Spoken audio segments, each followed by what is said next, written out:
பிரபல நகைச்சுவை நடிகர் ரெடின் கிங்ஸ்லி மனைவி கர்ப்பமா இருக்கிறதா செய்திகள் வெளியாகி இருக்கு. இது குறித்து தான் இந்த வீடியோவில் நாம் பார்க்க போகின்றோம். சினிமாவில் குரூப் டான்சராக கெரியரை துவங்கியவர் ரெடின் கிங்ஸ்லி. ஆனால் நடனத்தில் தனக்கு போதுமான அங்கீகாரம் கிடைக்காததால் சினிமாவை விட்டு விலகி பொருட்காட்சிகளை நடத்தும் கான்ட்ராக்டர் பணிக்கு சென்றார்.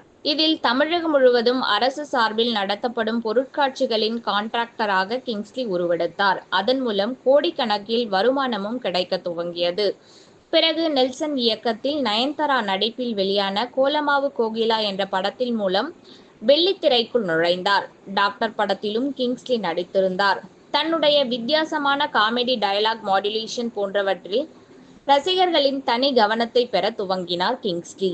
இதனால் அண்ணாத்த, ஜெயிலர், பீஸ்ட் போன்ற பல படங்களில் கமிட் ஆகி பிஸியான காமெடி நடிகராக உருவானார் கிங்ஸ்லி.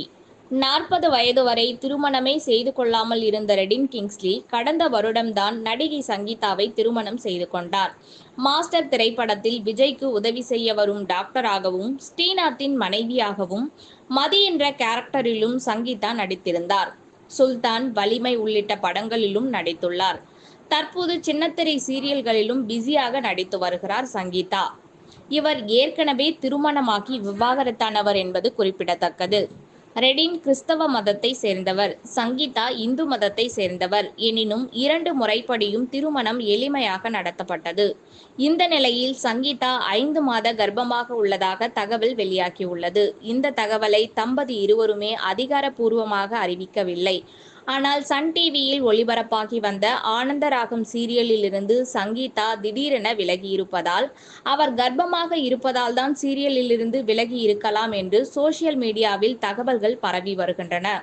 இதனையடுத்து 47 வயதில் அப்பாவாக போகும் ரெடின் கிங்ஸ்லிக்கு ரசிகர்கள் வாழ்த்துக்களை தெரிவித்து வருகின்றனர்.